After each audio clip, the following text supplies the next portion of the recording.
noches, hermanos, que el Señor les bendiga. Doy gracias a Dios porque me permite llegar a esta quinta conferencia, que ya es la que da conclusión a todo esta parte de predicación, de esta concentración de las confraternidades de iglesias bíblicas y misioneras de la República Dominicana. Realmente es una gran oportunidad y yo creo que yo he sido edificado grandemente con esta participación, con esta oportunidad que ustedes me han dado. Yo quiero hacerle una pregunta que quizás debería habérsela hecho a los dirigentes, pero ahora que se me ocurre que no quiero dejar pasar la oportunidad.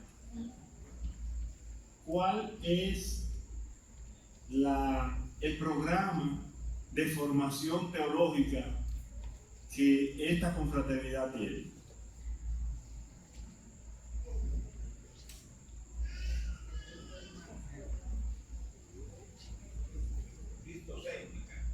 No, específico. Un instituto, un seminario, un sistema de becas, dígame, cielo. El instituto Emmanuel. Ok. Dirigido por la iglesia hermana bíblica misionera de Luperón. Bueno, qué bueno. En el Luperón hay un instituto de formación teológica, bíblica. La aspiración que yo tengo, o el deseo que yo tengo, es que lo que yo he estado haciendo y lo que el Señor me ha estado permitiendo hacer, impacte ese instituto. ¿Cuál es la forma de que ese instituto de formación teológica que tiene esta confraternidad sea impactado? Es aumentando el número de matriculados, es fortaleciendo y revisando el currículum que se imparte allí, es acercando más lo teológico a lo pastoral, es creando una iglesia que responda a la palabra de Dios y que cada día más hermanos se formen para enfrentar los desafíos, los retos que tiene la iglesia hoy.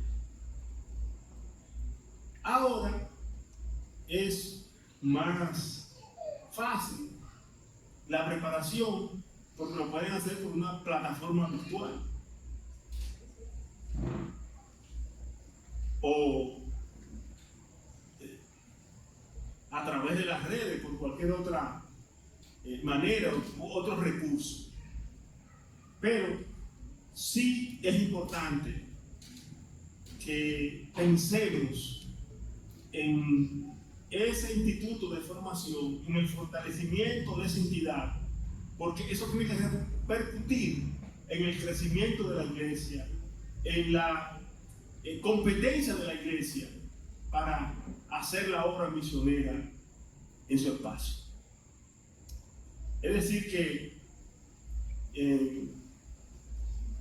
de esos temas también podemos hablar y ayudar, porque como le he dicho, no se trata solo de dar una conferencia, tener una participación y gozarnos, es que está más allá. ¿Qué es lo que queremos? El qué y el para qué son fundamentales en cualquier cosa que hacemos. Es decir que, y quien me motivó fue el hermano César. hacer esta pregunta, porque él se lleva una palabrita. Hermano Nelson, él se lleva una palabrita que dijo que la aprendió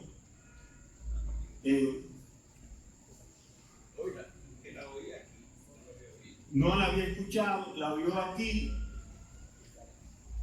Y hermano, ojalá usted se anime a profundizar en todo lo que esa palabra contiene y todo lo que se deriva de ella, porque tenemos que entrar en un proceso de aprendizaje, de conocimiento. Claro, y muchas veces, y esta es mi crítica sobre estos aprestos, que muchas veces en las instituciones, en las organizaciones, se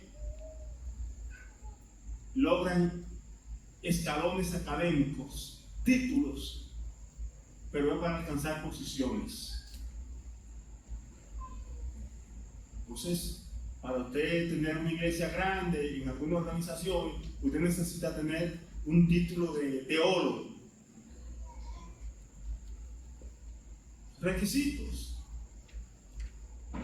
Pero a mí no me convence eso. A mí me convence la capacidad, la preparación, la vocación, el llamado, la entrega, el compromiso que usted tenga con la obra de Dios. Y hay gente que trabaja los títulos para alcanzar el puesto. Vamos a prepararnos teológicamente para actuar y operar por la fe donde Dios quiera ponernos a nosotros. Campo misionero, donde esté la necesidad y sea la voluntad de Dios, debemos prepararnos para servir. No para buscar los mejores escenarios, ni estar en los mejores púlpitos, ni estar en los medios más relevantes. Es donde Dios quiere. Y si Dios quiere llevarnos ahí, amén también. Ahí debemos llegar. Pero yo creo que esa capacitación, esa preparación debe ser también parte del desafío de ustedes. Porque si ustedes quieren cumplir un rol desde la iglesia, hay que prepararse teológicamente, bíblicamente. Y no estoy hablando de un saber, no, de una capacitación, de una herramienta, de unos principios y conocimientos elementales de los cuales usted debe disponer para hacer la obra de Dios y ser efectivo en su trabajo misionero. Quédese con eso también, que creo que le puede servir mucho.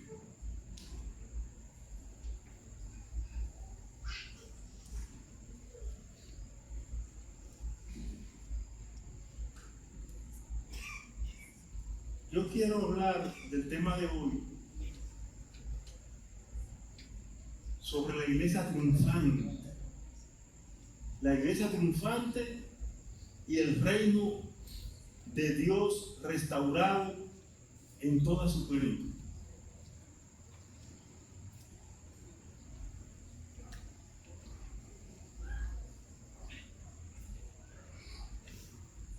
Y vamos a ir a Apocalipsis.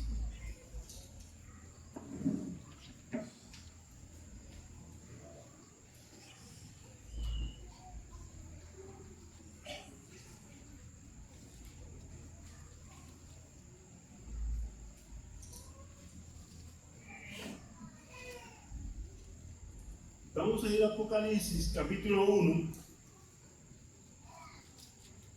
verso 9 en adelante.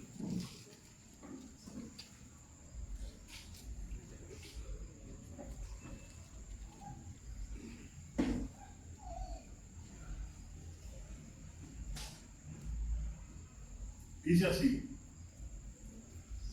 yo Juan, vuestro hermano y copartícipe vuestro en la tribulación, en el reino y en la paciencia de Jesucristo, estaba en la isla de Patmos por causa de la palabra de Dios y el testimonio de Jesucristo. Yo estaba en el Espíritu en el día del Señor y oí detrás de mí una gran voz como de trompeta que decía: yo soy el Alfa y el Omega, el primero y el último. Escribe en un libro lo que ves y envíalo a las 7 iglesias que están en Asia: a Éfeso, Esmirna, Pérgamo, Tiatira, Sardis, Filadelfia y Laodicea. Y me volví para ver la voz que hablaba conmigo, y vuelto vi 7 candeleros de oro, y en medio de los 7 candeleros de oro a uno semejante al Hijo del Hombre, vestido de una ropa que llegaba hasta los pies y ceñido por el pecho con un cinto de oro. Su cabeza y sus cabellos eran blancos como la blanca lana, como nieve, sus ojos como llama de fuego, y sus pies semejante al bronce bruñido, refulgente como un horno, y su voz como estruendo de muchas aguas. Tenía en la diestra 7 estrellas, de su boca salía una espada aguda de 2 filos, y su rostro era como el sol cuando resplandece en su fuerza. Cuando le vi, caí como muerto a sus pies, y él puso su diestra sobre mí, diciéndome: no temas, yo soy el primero y el último,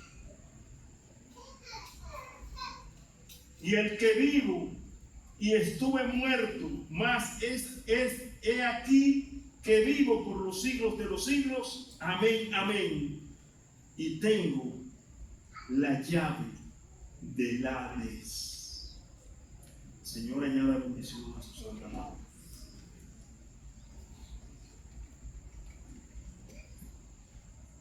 Cuando nosotros leemos y tenemos la oportunidad de reflexionar sobre un pasaje como este, o como este, tenemos que pensar en todo el significado simbólico, histórico, escatológico, en todo el contenido que se resume en este pasaje.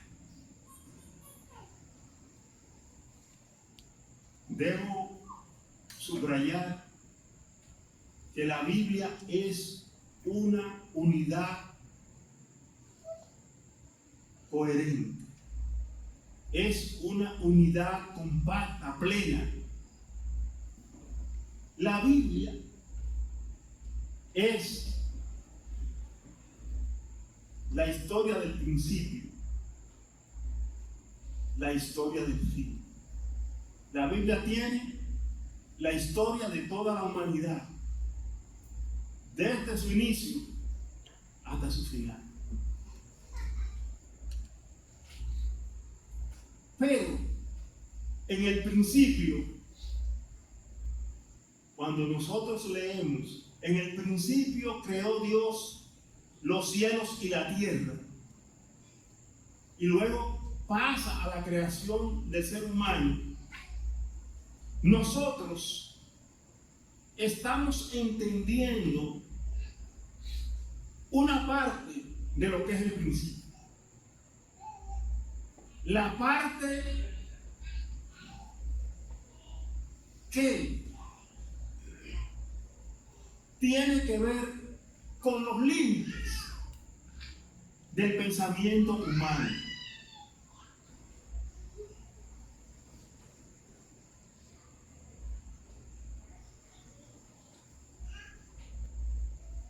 y usted puede comprender el principio. La historia contada en el tiempo, en un tiempo terrenal, en un tiempo medible, pero hay un tiempo que es inconmensurable, que nadie, ningún humano lo puede medir, ni antes ni después.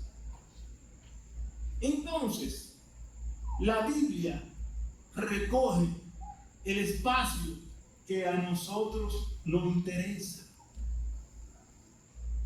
el que facilita una pedagogía y una comprensión que nos permite una forma de vivir conforme al que creó el universo y también creó el tiempo. ¿Quién es el dueño del tiempo? Dios. El hombre no es el dueño del tiempo. ¿Y quién vive en el tiempo? Dios, y vivimos nosotros también. Dios vive en un tiempo infinito, inconmensurable, que no puede ser captado por la mente humana. Pero nosotros vivimos en un tiempo que podemos contar. Hoy podemos decir que es sábado 19 de abril y cronológicamente tenemos un limitado control del tiempo, pero el tiempo es más que eso. Pero si es verdad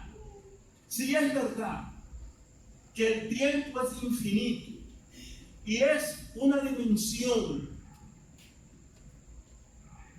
que nos desborda todo, también lo es el espacio.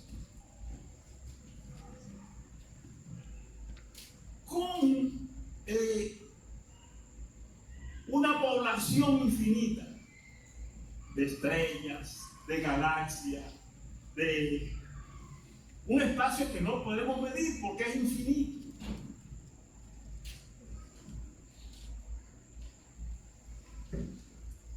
Vamos a hablar un poquito de fe inteligente. Si el espacio es infinito y el tiempo es infinito, ¿quién hizo el espacio y el tiempo? ¿Cómo es?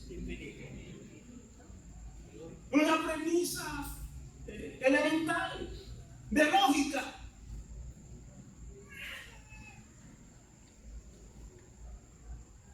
Y si usted tiene la oportunidad de vivir en este espacio y en este tiempo,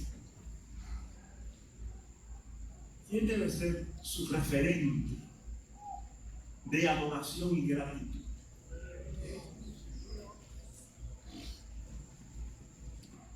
El Salmo 90 lo dice. El Salmo 90 es una evocación de ese tiempo infinito. Y el salmista dice: enséñame a contar nuestros días antes de que se fundasen los montes. Tú eres Dios. Enséñame a nosotros, criaturas, a contar nuestros días, de modo que traigamos al corazón sabiduría, que admitamos que somos criaturas y que necesitamos al Creador.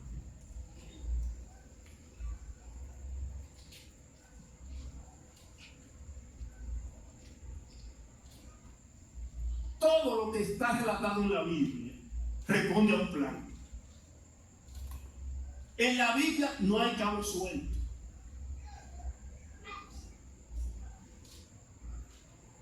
Jesucristo vino, vivió sin pecado, fue concebido por el Espíritu Santo. Vivió y predicó y desarrolló un ministerio. Murió, pero resucitó al tercer día. Amén.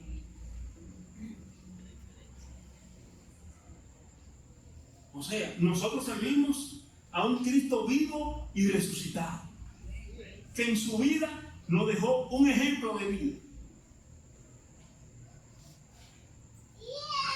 Esta mañana vimos a Jesucristo, al Señor, a Jesús, en la escena cuando cenó con sus discípulos, lo que nosotros llamamos la Santa Cena o la Santa Comunión, donde Él centraliza ese hecho como central, como supremo de su ministerio. Pero también lo vimos sirviendo a través de, como un esclavo, como un siervo, lavarle los pies a sus discípulos.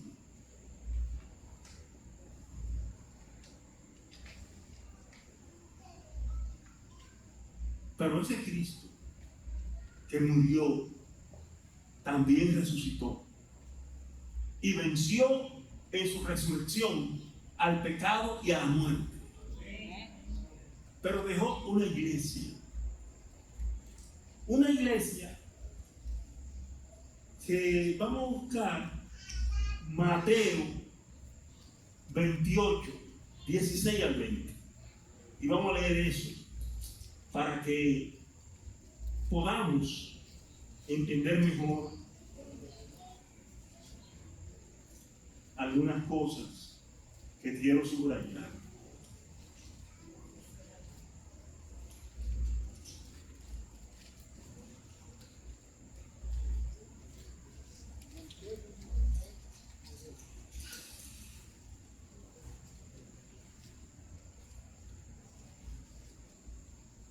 Leo. Pasado el día de reposo, si nos colocamos en el tiempo cronológico, digamos que el día de reposo es hoy, sábado, de acuerdo a la tradición. No le vamos a dar mucha importancia a eso, pero si nos referimos a eso no cometemos ningún desafío. Pasado el día de reposo, al amanecer del primer día de la semana, vinieron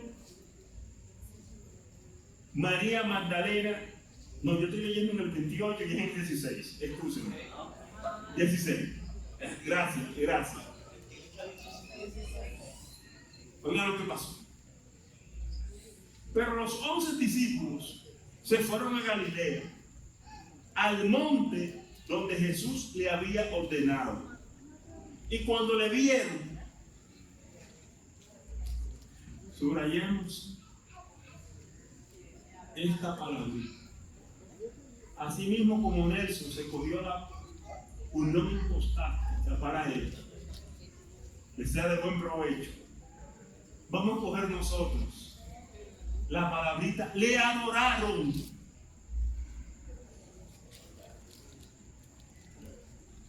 Pero algunos dudaban. Y Jesús se acercó y les habló diciendo: toda potestad me es dada. Ese fue el mismo que le lavó los pies a los discípulos. Por eso que quiero que nos metamos en la unidad, en el sentido. Toda potestad me es dada en el cielo y en la tierra. Aquí viene algo interesante para todos nosotros.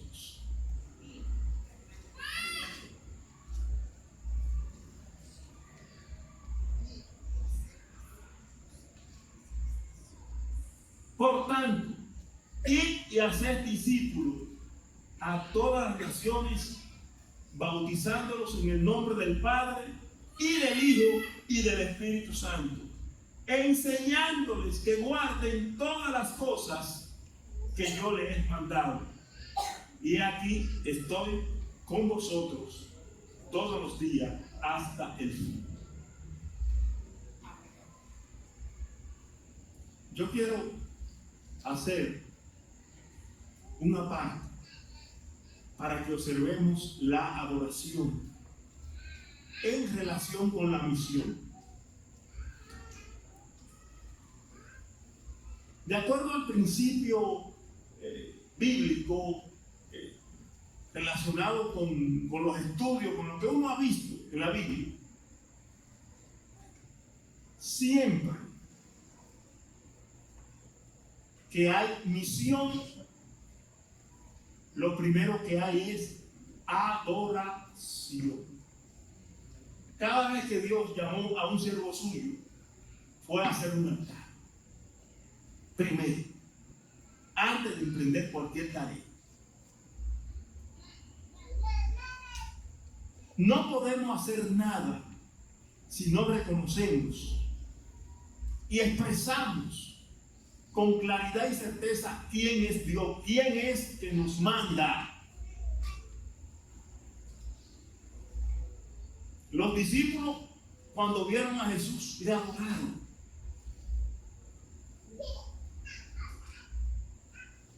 Expresaron con su corazón, con su vida, con sus gestos, con su lenguaje corporal, con lo que sea, que ese Cristo es Dios. Que ahí están las dos naturalezas obrando.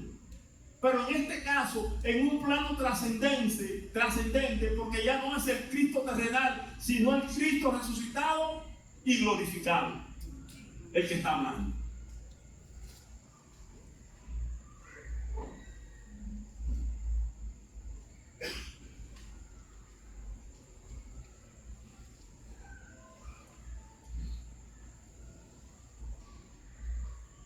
Usted no puede servir con eficiencia en ninguna institución si usted no conoce la cadena de autoridad, la jerarquía que la define. Y eso también se cumple con Jesucristo. Cuando usted está en una empresa, usted debe saber cuál es su jefe inmediato y cuál es la cadena de autoridad que define el accionar de esa empresa. La Gran Comisión es una empresa del cielo. Y hay una cadena de autoridad. Porque el Señor dice, toda potestad me es dada en el cielo y en la tierra. Por eso yo lo envío a ustedes. Pero previo a eso, tiene que expresarse la adoración. Y vamos a expresar y vamos a entender la adoración no como un hecho religioso. No.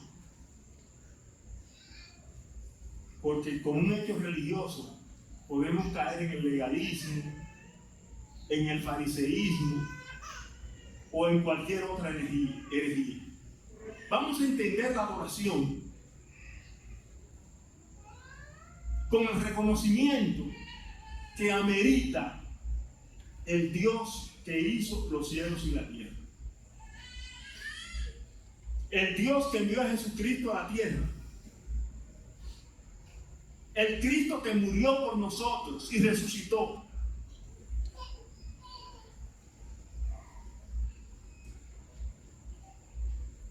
Pero vamos a ver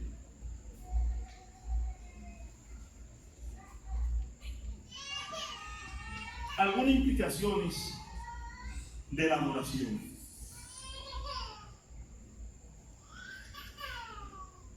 Hay un autor que se llama Juan Stein.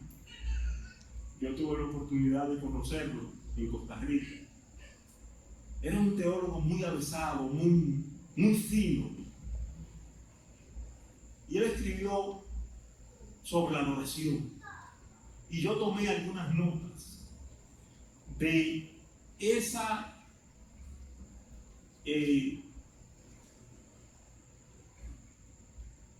parte, ¿no? Donde él trató la adoración. Y miren cómo él la trata.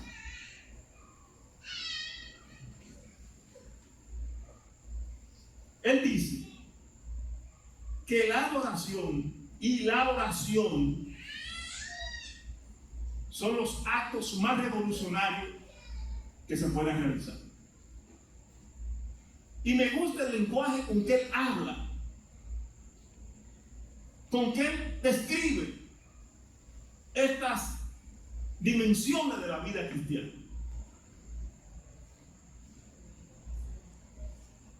Es sentencioso, es directo, es frontal, este teólogo. Y él nos dice, ningún error más fatal que pensar que la adoración es un placentero pasatiempo espiritual para el deleite sublime del alma. El Apocalipsis nos enseña la asombrosa seriedad de la adoración, la solemnidad y la peligrosidad de la verdadera adoración. Y vamos a ver por qué él dice que la adoración es peligrosa.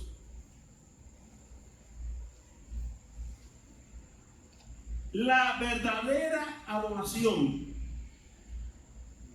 tiene que llevarnos a un nivel ético y existencial.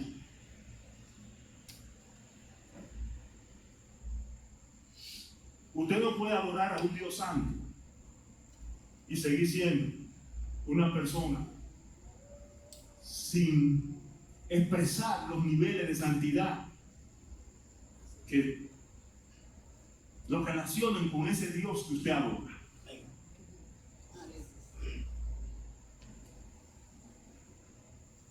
Nosotros decimos, con mucho, Cristo viene. Que pasó un accidente. Eso es que Cristo viene. Cristo no viene por nada de eso.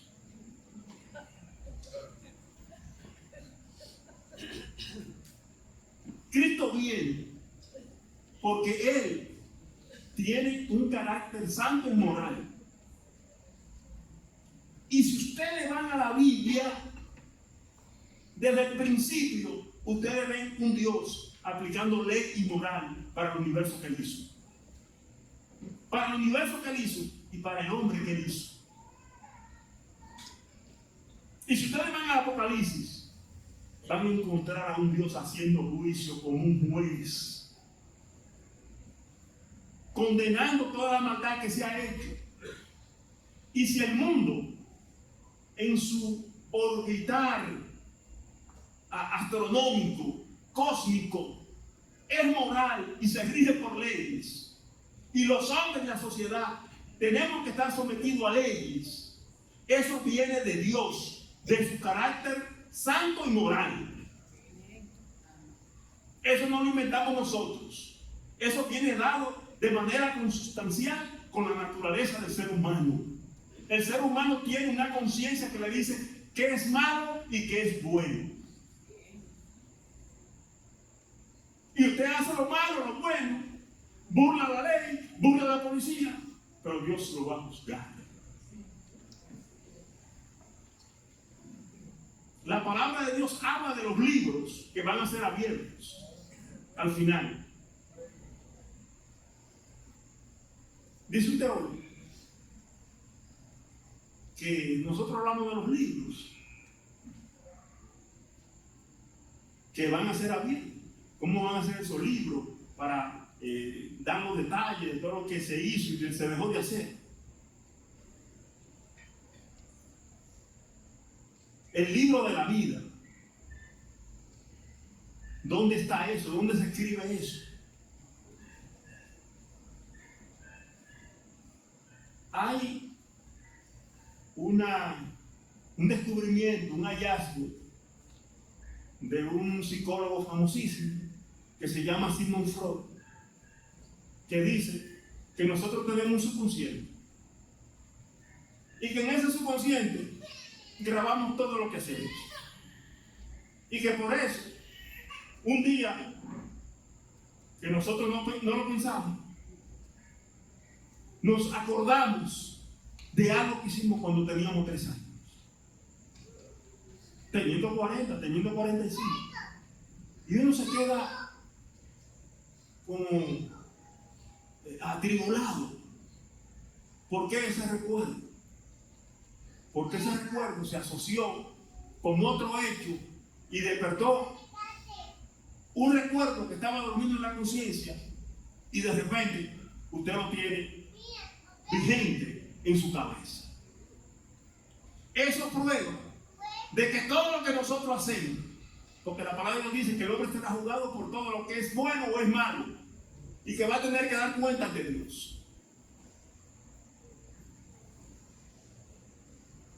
¿Ustedes saben qué pasa con eso?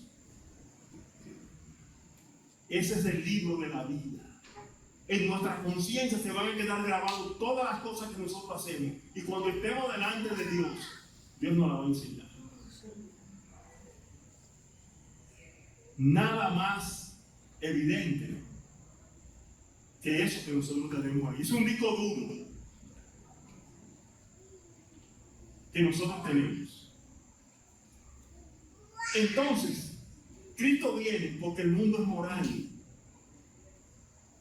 Y a través de la historia, esa moral de Dios ha estado expresada en ira contra el hombre por haber pecado, pero también en amor y misericordia, en el envío de su Hijo Jesucristo para venir a salvar a los que creen en Él. Y venir a juzgar a este mundo y venir a darle el galardón y restaurar todas las cosas en Jesucristo para que un día vivamos para siempre con Él. Entonces, la calidad soberana, infinita, todopoderoso y santo en toda la dimensión que se pueda concebir, es lo que desafía nuestra adoración a ese Dios. Y vuelvo otra vez a Juan Stein. Él dice, estar delante del Señor. Hay un himno que se llama, la chica que canta, al estar a tus pies. Muy bonito. Estar delante del Señor de la historia, que está sentado en el trono. Nosotros cantamos muchas cosas bonitas. Le ponemos todo el sentido a lo que cantamos. Porque esos son himnos. Al estar sentado a su trono, significa que nos estamos comprometiendo histórica y personalmente con su voluntad, con su carácter y con sus designios. Usted no puede ser un hermanito que alaba a Dios con el corazón y expresa muchísimas cosas bonitas, y cuando sale ahí está diciendo muchísimas cosas feas. Usted no estaba adorando a Dios, usted estaba haciendo mueca, usted estaba haciendo un allante, un aguaje. Porque si usted está adorando a Dios, al Dios Santo, cuando usted sale ahí, no importa a qué situación usted se enfrenta, usted va a hablar lo que corresponde hablar a un hombre que acaba de hablar con Dios, a una mujer que acaba de hablar con Dios. Nos compromete ética y existencialmente la adoración a Dios. No podemos ir a Dios y seguir siendo lo mismo. La adoración tiene que transformarnos. Por eso es que la adoración antecede a la misión en todos los aspectos.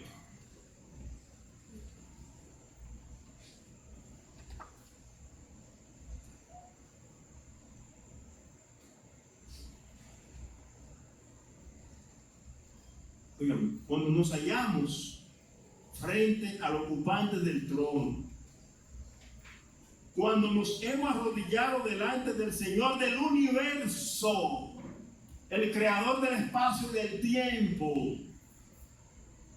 se nos transforma nuestra visión de todas las cosas. Estoy diciendo esto por el encuentro que tuvo Juan en Patmos con Jesús, la lectura que tuvimos. Es imposible adorar verdaderamente a Dios sin comprometerse en el acto con los valores del reino y la voluntad de aquel que está sentado en el trono. Si no, eso no es adoración, eso es teatro e hipocresía. Por eso es peligrosa la adoración, porque aquí no podemos venir a hacer teatro ni a hacer un cuadro de hipocresía. Adorar a Dios es comprometerse.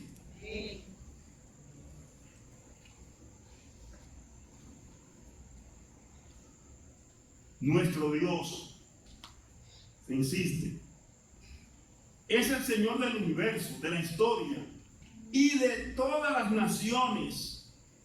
Adorarle es ponerlo incondicionalmente a su disposición.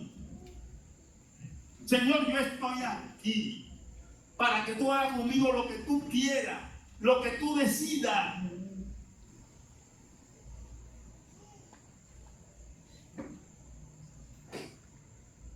A su disposición hasta las últimas consecuencias para ser colaboradores en su propósito. Para hacer la misión, la iglesia tiene que ser una iglesia de oración y adoración.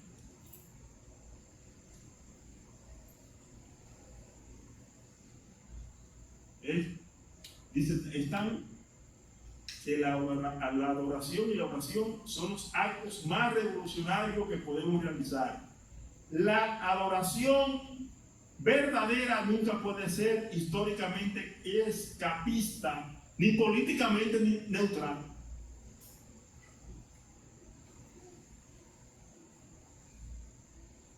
Es un asunto de lealtad.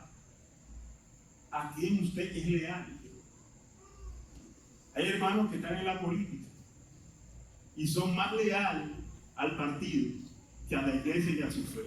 Eso no es adoración. Eso es de lealtad e hipocresía. Por eso es que Stan dice que la adoración que no es consecuente con la vida cristiana termina siendo hipocresía. Termina siendo simulacro y falsedad.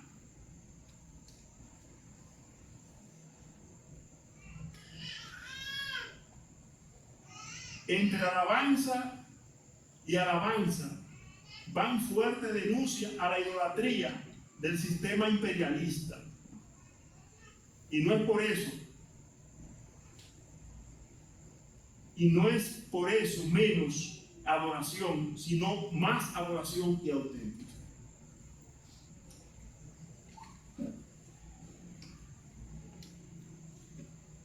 Voy a explicar esto.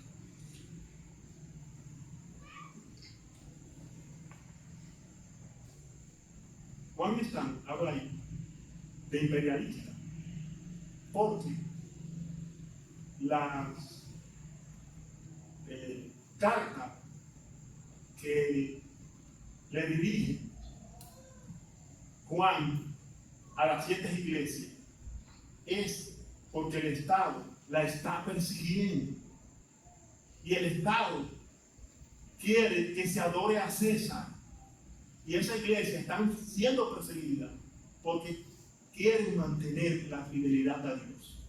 Miren, el evangelio, el cristianismo, se formó a fuego y espada. Llegó hasta nosotros atravesando la historia de manera dolorosa, con muchísimo sufrimiento, persecuciones y precariedades. Y ese cristianismo llegó porque hubo gente que se comprometió en adoración con Dios. La adoración es la negación a lealtad a todos los ídolos terrenales. Cuando usted está adorando a Dios, cuando usted es un adorador, usted está recibiendo la inspiración para decirle no a todas las cosas que compiten con Dios,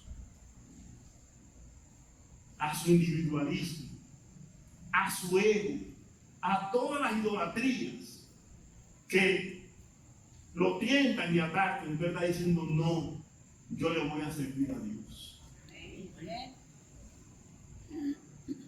Cuando usted está adorando, usted le está diciendo no al poder económico que usted tiene. Sí, yo tengo poder económico, pero eso está a tu servicio, Señor. Yo tengo poder militar, pero el jefe, el comandante del ejército donde yo estoy, no es el general tal, eres tú, y yo voy a hacer tu voluntad. Nosotros vivimos en una sociedad del entretenimiento, una sociedad de la abundancia, que hastiada de la abundancia ha encontrado alternativa, se aburre y encuentra alternativa en el entretenimiento, y el entretenimiento se ha convertido en un ídolo.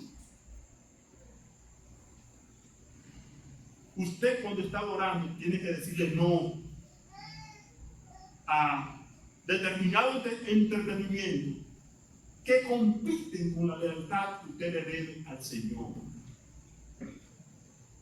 Cuando usted está orando, usted le está diciendo no a su carne y a los apetitos de placer que puedan generar su ser. Adorar a Dios es un compromiso ético y existencial. Es una actitud subversiva, sublevada. No, yo no lo voy a hacer. Yo tengo un Dios a quien adorar.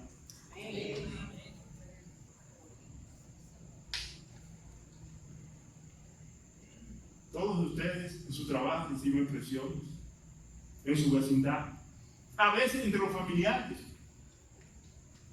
Usted tiene que tener el suficiente discernimiento para decir no.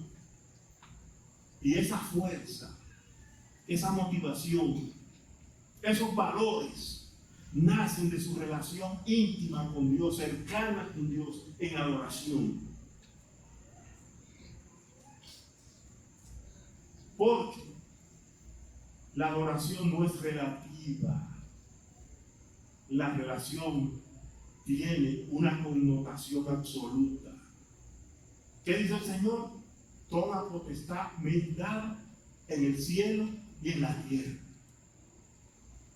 Ahí no hay espacio para la alternativa, para el tal vez, para el quizás. Es toda la potestad. No hay poder que compita con el poder de Dios. Y ese poder está a su disposición cuando usted puede adorar a Dios.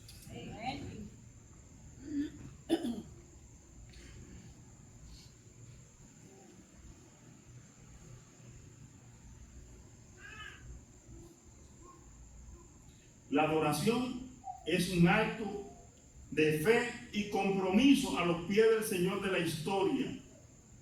Tal adoración siempre será subversiva y peligrosa. Daniel oraba. Aunque el rey se oponía, Daniel oraba. ¿Y qué hizo Dios? Cuando el rey quiso imponer su voluntad, Dios lo libró a Daniel. Dios está aquí para librarlo a usted de toda amenaza que quiera interferir su adoración a Dios. Dios es primero. Y por eso Dios le dice a Juan: yo soy el alfa y la omega, el principio y el fin. Y dice el texto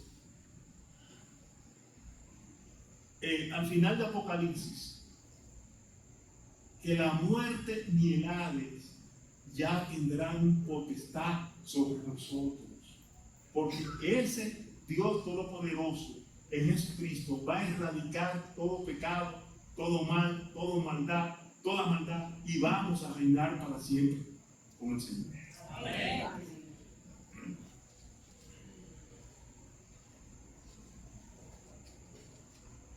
Nos vamos saliendo un poquito de la religión nos vamos saliendo un poquito de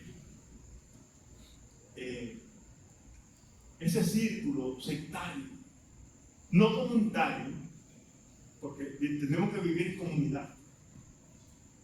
Pero las sectas siempre tienen un jeque, un cacique, un mediador, un chamán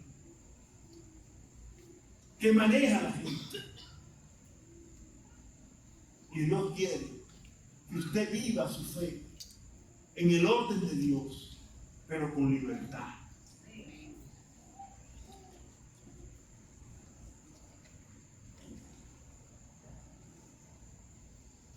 Hay ideologías que compiten con su adoración, con su fe, con su vida cristiana. Usted tiene que tener la capacidad de discernirla. Y el conocimiento es liberación. Y el conocimiento de la palabra de Dios es liberación para el cristiano.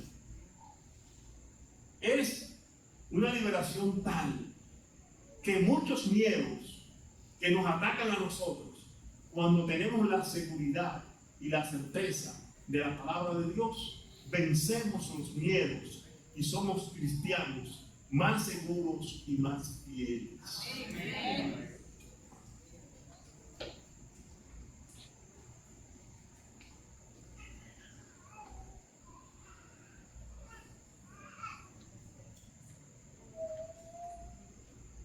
Adore a Dios, no por una moda, no porque es un tiempo de relajación.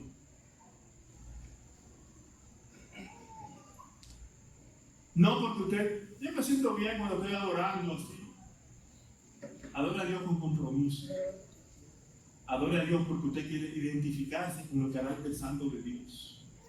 Y se goza, se disfruta la adoración, se eleva el espíritu, hay cambio y hay confort en la adoración, pero eso no es el motivo es Dios mismo. La principal tarea de la iglesia y la tarea fundamental de la iglesia es la adoración, no el evangelismo. No es la educación cristiana, no es ni siquiera el servicio. Lo primero es la adoración, porque lo demás es un producto de la adoración a Dios. ¿Qué le dijo el Señor a sus discípulos antes de salir a evangelizar? Váyanse ¿dónde? A Jerusalén. Y esperen ser investidos con el Espíritu Santo. La adoración, la comunión con Dios, es primero que la misión. Cuando usted trata de cumplir el rol de la iglesia, con estrategia, con mercadeo, con eslogan, es muy difícil que usted cumpla la voluntad de Dios. Pero cuando usted va en adoración a Dios y puede recibir la dirección de Dios para hacer la obra misionera, usted es más efectivo y está más consciente de las luchas y los poderes con los que usted se va a enfrentar. Esa es una vía que no tiene alternativa para usted construir y desarrollar y alcanzar lo que se llama el reino de Dios. Vamos ya concluyendo a ver esta parte que tiene que ver con la iglesia y el reino de Dios. Con ese tema que es la iglesia triunfante. ¿Triunfante sobre qué? Nosotros tenemos que vencer el triunfalismo humano, y acogernos al triunfo de Cristo en la cruz del Calvario. Identificarnos con Cristo y decir como Pablo: porque con Cristo estoy juntamente crucificado y ya no vivo yo, más vive Cristo en mí. Apocalipsis 21. Leemos esta parte ya tratando de concluir. Dice así, en el verso 1: y vi un cielo nuevo y una tierra nueva, porque el primer cielo y la primera tierra pasaron y el mar ya no existía más. Yo, Juan, vi la santa ciudad, la nueva Jerusalén, descender del cielo de Dios, dispuesta como una esposa ataviada para su marido. Y oí una gran voz del cielo que decía: he aquí el tabernáculo de Dios con los hombres, y Él morará con ellos, y ellos serán su pueblo, y Dios mismo estará con ellos como su Dios.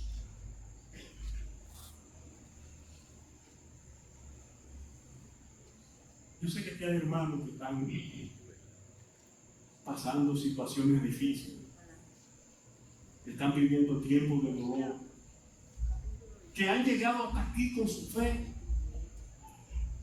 cogiendo lucha, como decimos nosotros, cogiendo palos, pero están aquí. Y qué bueno que están aquí. El Señor dice: enjugará Dios toda lágrima de ellos. Aleluya. Y oigan esto, qué maravilloso es Dios. Qué grande es Dios. Me gusta la palabra de Dios porque es una totalidad que abarca principio y fin. Y cuando llegamos al fin, nos encontramos con noticias que siempre nos alegran el corazón y nos inspiran. No habrá muerte. La paga del pecado es muerte. Y el pecado y Satanás serán vencidos por Jesucristo. No habrá separación. Todas las cosas van a estar reconciliadas en Cristo.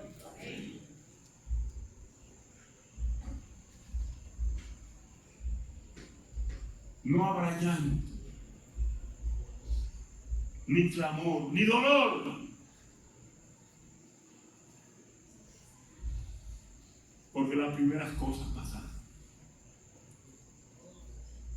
Las cosas viejas se fueron. Todas van a ser hechas nuevas. Ese es el reino de Dios en toda su plenitud. Todo nuevo. Y eso es lo que nosotros salimos a construir cada día. Cuando ganamos un alma para Cristo, estamos rescatando a una persona de la muerte, de la enfermedad, del dolor, y le estamos poniendo en perspectiva de una nueva esperanza en Cristo.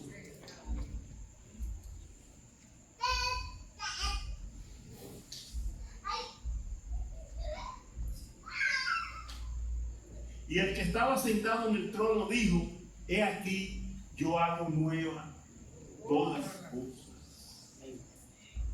Señores,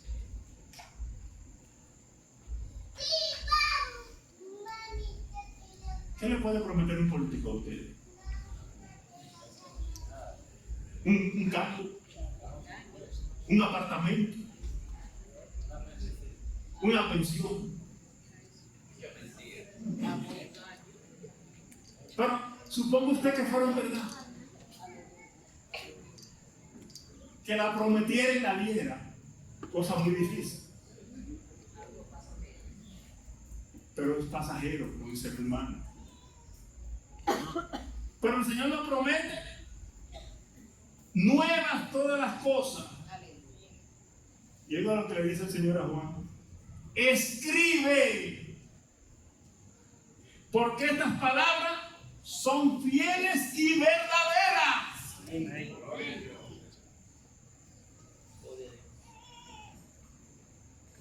Y me dijo: está hecho. ¿Cuánta seguridad hay en la palabra de Jesús? Yo soy el alfa y el omega, el principio y el fin. Al que tuviere sed, yo le daré gratuitamente de la fuente del agua de vida. El que venciere. Por eso yo le he dicho a ustedes, manténganse de pie, no se muevan, no retrocedan, sean firmes contra el dolor, contra la calumnia, contra la muerte, contra el oprobio, contra todos los males que puedan venirles. Sean firmes en el Señor, porque el que venciere heredará todas las cosas, y yo seré su Dios y él será mi hijo. Amén. Aleluya. Amén.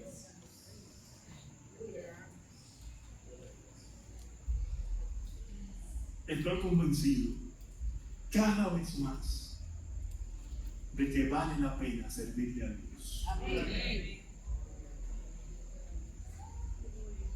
Siéntase dichoso, dichoso, sumamente dichoso. Felicite y celebre el que usted un día decidió servirle al Dios de la gloria.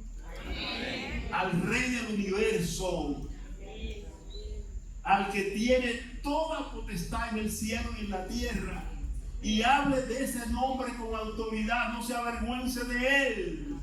Dígale a la gente que usted es hija de ese Dios, hijo de ese Dios.